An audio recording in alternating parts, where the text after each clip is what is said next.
Guys ಇಲ್ಲೋಡಿ ನೂಕಲು ಯಾರನ್ನ ಕೈಯಲ್ಲಿ ಹಿಡಿದು ಎಳೆಯುವಂತ ಟೈಮು. ಬನ್ನಿ ಮಾಡೋಣ. ಕೈಯಲ್ಲಿ ಸ್ಪರ್ಶ ಮಾಡುವಂತ ಟೈಮು. ಸ್ಪರ್ಶ.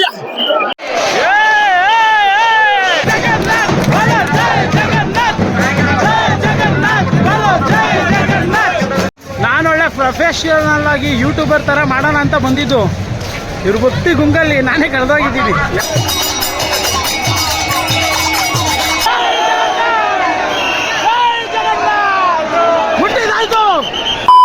ನಮಸ್ಕಾರ ಕನ್ನಡಿಗರೇ, ಮತ್ತೊಂದು ಹೊಸ ವಿಡಿಯೋಗೆ ಸ್ವಾಗತ ಸುಸ್ವಾಗತ. ಗುರು, ಇವತ್ತು ನಾನು ಎಲ್ಲಿದ್ದೀನಿ ಗೊತ್ತಾ? ಕಳೆದ 1 ವರ್ಷಗಳಿಂದ ಕಾಯ್ತಿದ್ದಂತ ದಿನ ಇವತ್ತು ಬಂದೇ ಬಿಡ್ತು. ಯಾಕಪ್ಪ ಅಂತೀರಾ? 2026-27ನೇ ಸಾಲದ ಬೌದ್ಧ ಯಾತ್ರೆಗೆ ಸ್ವಾಗತ ಗುರು. ಯಾವ ತರ ನಡೀತೈತೆ? ಲಾಸ್ಟ್ ಟೈಮ್ ನಾನು ಬಂದಿದ್ದಾಗ ಹೇಳಿದ್ದೆ ರಥಯಾತ್ರೆನ ತೋರ್ಸಕ್ಕಾಗಿರ್ಲಿಲ್ಲ ಅಂತ. ಅದಕ್ಕೆ ಈ ವರ್ಷ ಬೌದ್ಧ ಯಾತ್ರೆಗೆ ಬಂದಿದ್ದೀನಿ. ಬೌದ್ಧ ಯಾತ್ರೆ ಅಂದ್ರೆ ಏನು, ಬೌದ್ಧ ಯಾತ್ರೆ ಯಾವ ತರ ನಡೆಯುತ್ತೆ, ಯಾವ ಟೈಮಿಂಗ್ಸ್ ಅಲ್ಲಿ ನಡೆಯುತ್ತೆ, ಮತ್ತೆ ಪುರಿಯ ರಥಯಾತ್ರೆಯ ಬಗ್ಗೆ ಕಂಪ್ಲೀಟ್ ಆಗಿ ಮಾಹಿತಿನ ಕೊಡ್ತೀನಿ. ಹಂಗೆ ನೋಡ್ತಾ ಇರಿ, ರಥಯಾತ್ರೆನ ತೋರಿಸ್ತೀನಿ ಅಂತ ಹೇಳ್ತಾ ಬನ್ನಿ ಸ್ಟಾರ್ಟ್ ಮಾಡೋಣ.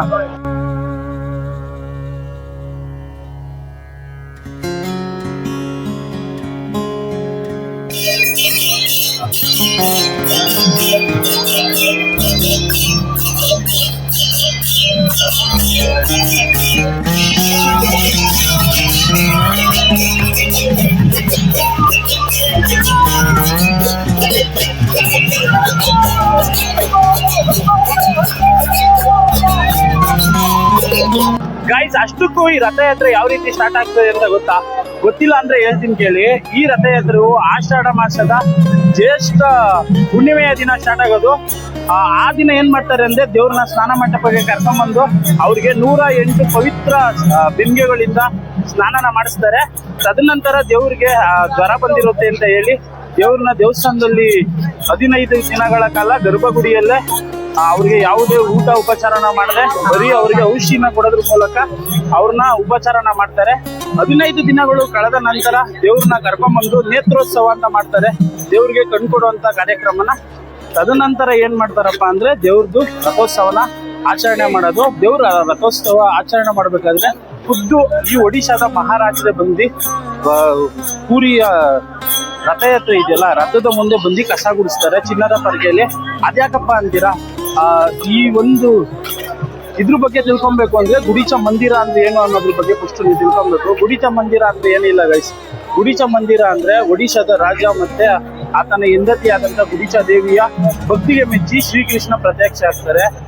ಜಗನ್ನಾಥ ಪ್ರಭುಗಳು ಪ್ರತ್ಯಕ್ಷ ಆಗಿ ನಿಮ್ಗೆ ಏನ್ ಹೊರಬೇಕು ಅಂತ ಕೇಳಿದಾಗ ಮಹಾರಾಜರು ನಮಗೆ ಯಾವುದೇ ವಂಶ ಬೆಳೀದಂಗೆ ಶಾಪ ಕೊಡಿ ಅಂತ ಕೇಳ್ತಾರೆ. ಅದು ಯಾಕಪ್ಪ ಅಂದ್ರೆ ನಾಳೆ ದಿನ ವಂಶ ಬೆಳೆದಿ ದೇವಸ್ಥಾನ ನಮಗ್ ಸೇರ್ಬೇಕು ಅಂತ ಹೊಡೆದಾಡಬಾರ್ದು ಅನ್ನೋ ಕಾರಣಕ್ಕೆ ನಮ್ಮ ವಂಶನ ನಿರ್ಮಾಂಸ ಮಾಡಿ ಅಂತ ಕೇಳ್ಕೊಂತಾರೆ.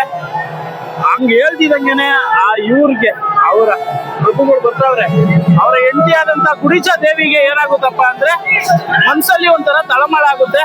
ಅವಾಗ ಖುದ್ದು ಜಗನ್ನಾಥ ಪ್ರಭುಗಳು ಏನಂತ ಹೇಳ್ತಾರೆ ಅಂದ್ರೆ, ವರ್ಷದಲ್ಲಿ 9 ದಿನಗಳ ಕಾಲ ನಾನು ನಿನ್ನ ಮಗನಾಗಿ ನಿಮ್ಮ ಮನೆಗೆ ನಾನು ನನ್ನ ತಂಗಿ ಜೊತೆಗೆ ಬರ್ತೀನಿ ಅಂತ ಹೇಳ್ತಾರೆ. ಆವತ್ತು ನುಡಿದಂತ ಮಾತನ್ನ ಇವತ್ತು ನಡ್ಸ್ಕೊಂಡ್ ಬರ್ತಾವ್ರೆ. ಜಗನ್ನಾಥನ ರಥಯಾತ್ರೆ ಇಲ್ಲಿಂದ ಸ್ಟಾರ್ಟ್ ಆಗಿ ಖುದ್ದು ಗುಡಿಚ ಮಂದಿರ್ಗೆ ಹೋಗಿ ಅಲ್ಲಿ 8 ದಿನಗಳ ಕಾಲ ಇದ್ದು ತದನಂತರ ಈ ದೇವಾಲಯಕ್ಕೆ ಮರಳಿ ಬರೋದನ್ನೇ ಏನಂತ ಕರೀತಾರೆ ಅಂದ್ರೆ ನಿಮ್ಗೆ ರಥಯಾತ್ರೆ ಅಂತ ಕರೀತಾರೆ. ಅಲ್ಲಿಂದ ಮರಳಿ ಬರೋದನ್ನ ಬೌದ್ಧ ಯಾತ್ರೆ ಅಂತ ಕರೀತಾರೆ. ಪ್ರಭುಗಳು ಬರ್ತಾವ್ರೆ, ಸುಭದ್ರೆ ಮಾತಾಡೋದು ನೋಡಕ್ಕೆ 2 ಕಣ್ಣು ಸಾಲದು ಗೈಸ್. ಸುಭದ್ರ ಮಾತೆ ಬರ್ತಾವ್ರೆ, ಬಲರಾಮ್ ಅವರು ಬರ್ತಾವ್ರೆ, ಶ್ರೀಕೃಷ್ಣ ಜಗನ್ನಾಥ ಪ್ರಭುಗಳು ಬರ್ತಾವ್ರೆ ಹಿಂದೆಗಡೆ. ಅದಕ್ಕೆ ಗೈಸ್ ರಾಜರು ಏನ್ ಮಾಡೋದು, ಅವ್ರನ್ನ ಜಗನ್ನಾಥನ ಸೇವೆ ಮಾಡಬೇಕು ಅಂದ್ಬಿಟ್ಟೆ ಬಂದು ಜಗನ್ನಾಥನ ರಥೋತ್ಸವ ಆಗೋ ದಿನ ಜಗನ್ನಾಥನ ಮುಂದೆ ಇರುವಂತ ರಥದಲ್ಲಿರುವಂತ ಹೂವುಗಳನ್ನ ಕಸನ ಗುಡಿಸ್ತಾರೆ, ಚಿನ್ನದ ಪರದೆಯಲ್ಲಿ ಗುಡಿಸ್ತಾರೆ. ಅದು ಇಲ್ಲಿನ ವಿಶೇಷ, ರಾಜರು ಜಗನ್ನಾಥನಿಗೆ ಕೊಡುವಂತ ಗೌರವ. ಗೈಸ್ ಈ ಜಾಗದಲ್ಲಂತೂ ಮಳೆ ಹುಯ್ತಾನೆ ಇರ್ತದೆ ಗೈಸ್. ಅದ್ ಹೆಂಗೆ ಅಂದ್ರೆ ಶ್ರೀಕೃಷ್ಣ ಆಶೀರ್ವಾದ ಮಾಡ್ದಂಗೆ ಜಗನ್ನಾಥ ಮಳೆ ಹುಯ್ಯೋದು ಅಂದ್ರೆ ನಿಮ್ಗೆ ಪ್ರತಿ ವರ್ಷ ಮಳೆ ಬಂದು ಜಗನ್ನಾಥನ ರಥಯಾತ್ರೆ ಇದ್ದಾಗೆಲ್ಲ ಮಳೆ ಬಂದೇ ಬರುತ್ತೆ. ಅದು ಕಂಪಲ್ಸರಿ, ಮಳೆ ಮಾತ್ರ ಮಿಸ್ ಆಗಲ್ಲ ಈ ಕಡೆ. ಗೈಸ್ ನೋಡ್ರಿ ಹನುಮಾನ್, ಜಯ ಹನುಮಾನ್. ಗೈಸ್ ಇಲ್ಲಿ ಆಮೇಲೆ ನಿಮ್ಗೆ ಇನ್ನೊಂದು ಹೇಳ್ಬೇಕು, ಇಲ್ಲಿ ಬಡೆ ಹನುಮಾನ್ ಮಂದಿರ್ ಅಂತ ಐತೆ. ಬಡೆ ಹನುಮಾನ್ ಮಂದಿರ್ ಅಲ್ಲ, ಬೇಡಿ ಹನುಮಾನ್ ಅಂತ. ಬೇಡಿ ಹನುಮಾನ್ ಅಂದ್ರೆ ಏನಿಲ್ಲ ಗೈಸ್, ಎಂತಪ್ಪ ಅಂದ್ರೆ ಸಮುದ್ರದ ಪಕ್ಕದಲ್ಲೇ ಅಲ್ವ ಇರೋದು ಜಗನ್ನಾಥ ಸನ್ನಿಧಿ. ಸಮುದ್ರ ದೇವ ಜಗನ್ನಾಥನ ಸ್ಪರ್ಶ ಮಾಡಬೇಕು ಅಂತ ಅವಾಗವಾಗ ಜಗನ್ನಾಥನ ಸನ್ನಿಧಿಗೆ ಬರ್ತಾ ಇದ್ದ.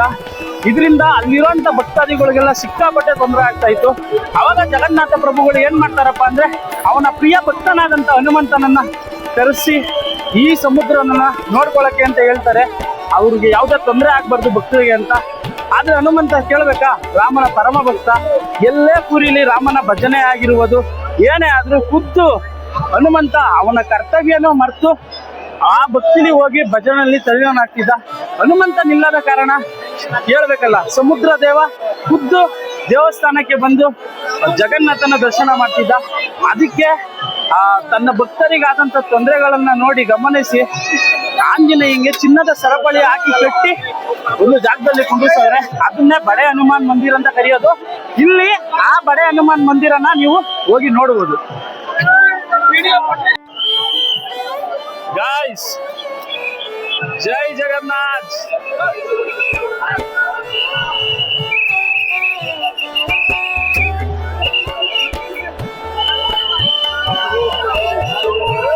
ಗಾಯ್ಸ್ ಇಲ್ಲೋಡಿ ನೂಕಲು ಪ್ರಭುಗಳ ದಾರನ ಕೈಯಲ್ಲಿ ಹಿಡಿದು ಎಳೆಯುವಂತ ಟೈಮು. ಬನ್ನಿ ಮಾಡೋಣ, ಎಳೆಯೋಣ ಪ್ರಭುಗಳ ದಾರನ ಒಂಚೂರಾದ ಕೈಯಲ್ಲಿ ಮುಟ್ಟೋಣ ಇವತ್ತು. ಪ್ರಭು ಕೈಯಲ್ಲಿ ಹಿಡಿದು ಎಳಿಲೇಬೇಕು.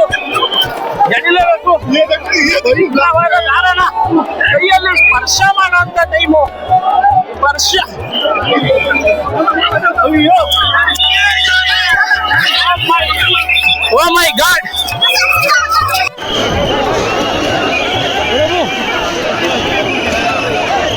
ಜೈ ಜಗನ್ನಾಥ್, ಜೈ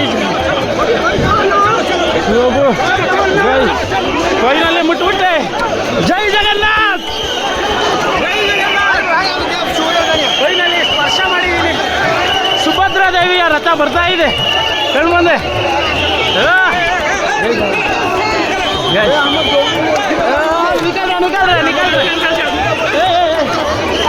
ಗೈಸ್ ತಳ್ತಾವ್ರೆ.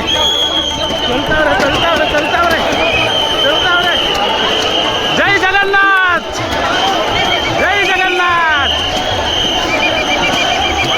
ಪ್ರಭುಗಳು ಬರ್ತಾರೆ. ಅನಂತ ಕೋಟಿ ಬ್ರಹ್ಮಾಂಡ ನಾಯಕ ಶ್ರೀ ಜಗನ್ನಾಥ ಮಹಾಪ್ರಭುಗಳು ಬರ್ತಾ ಇದ್ದಾರೆ. ಜೈ ಜಗನ್ನಾಥ್. ಗಾಯ್ಸ್ ಬಡ್ಸ್ಕೊಂಡು ಎಳೀತಾ ಇರ್ಬೇಕಷ್ಟೇ.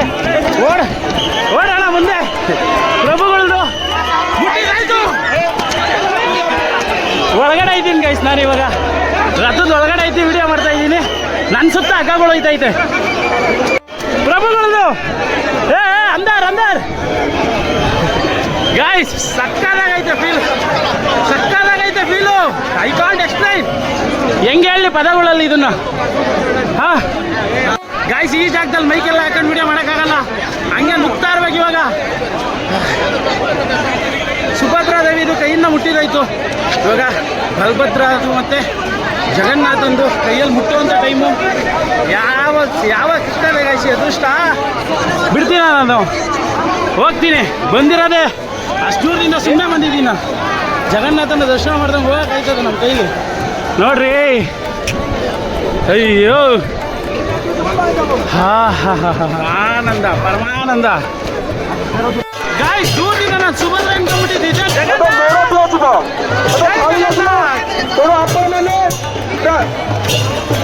ಜೈ ಜಗನ್ನಾಥ್, ಜೈ ಜಗನ್ನಾಥ್. ಫೀಲೇ ಬೇರೆ ಗಾಯ್ಸ್. ಗೈಸ್ ಇಲ್ಲಿ ನೋಡಿ,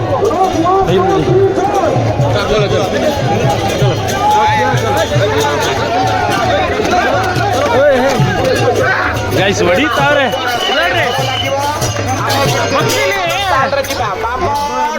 ಅಂತಾರಲ್ಲ,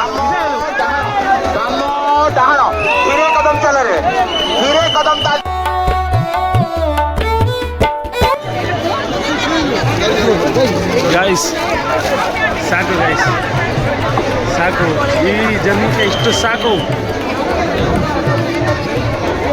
ಬಲಭದ್ರ ಮಹಾರಾಜರು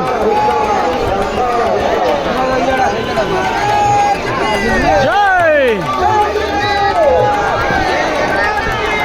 ಜೈ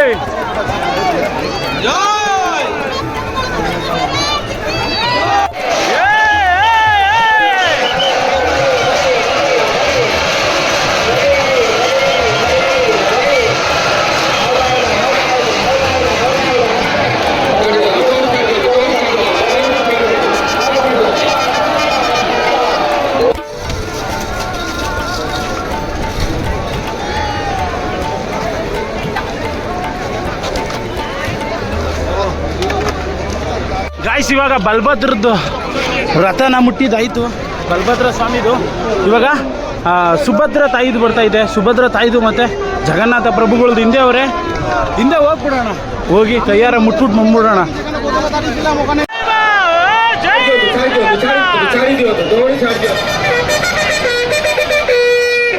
ରଥ ମୋଡ଼ ଦିଆ ଚାଲିଛି, ଏମିତି ରହି ରହିକା ଟାଣିବା।